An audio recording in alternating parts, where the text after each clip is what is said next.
નમસ્કાર, જેડએસ ટીવીમાં આપનું સ્વાગત છે। હું છું સંજય રાવલ। હવે આગળ વાત કરીએ તો છોટાઉદેપુરના બોડેલીના અરીખેરવા એમડીઆઈ સ્કૂલ પાસે પાણીનો વેડફાટ।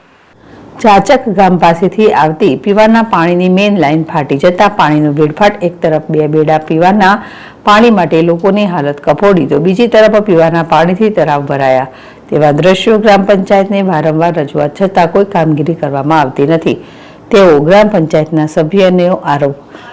છેલ્લા 6 મહિનાથી થતા પાણીના વેડફાટને લઈને થઈ રહી છે ગંદકી। અલ્લાહ રખા પઠાણ, જેડએસ ટીવી, છોટાઉદેપુર।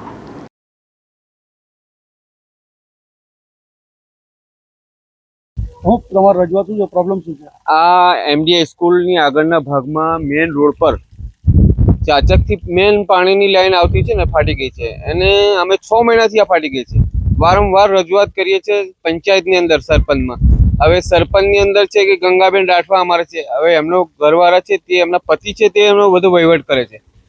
એટલે વારંવાર રજૂઆત કરી પણ અમારી રજૂઆત કંઈ સાંભળતા નહીં। અને અહીંયાથી સ્થાનિક લોકોએ લેખિતમાં પણ રજૂઆત કરી છે અને મૌખિકમાં બી રજૂઆત કરી છે। તો ખાલી જ્યારે બી વાત કરી ત્યારે કોઈ કાલે થઈ જશે, કાલે થઈ જશે। આજે 6 મહિના થયા, અત્યાર સુધી આ કામ થતું નથી। અને જે પાણીની પીવાનું હાલમાં ઉનાળામાં બધાને તકલીફ હોય છે, એવા સમયની અંદર આ પાણીનો વેડફાટ થાય છે। તો ઘણી વખત એ બી આવીને જોઈ ગયા છે, તો બી એનું કોઈ નિરાકરણ લાવતા નથી।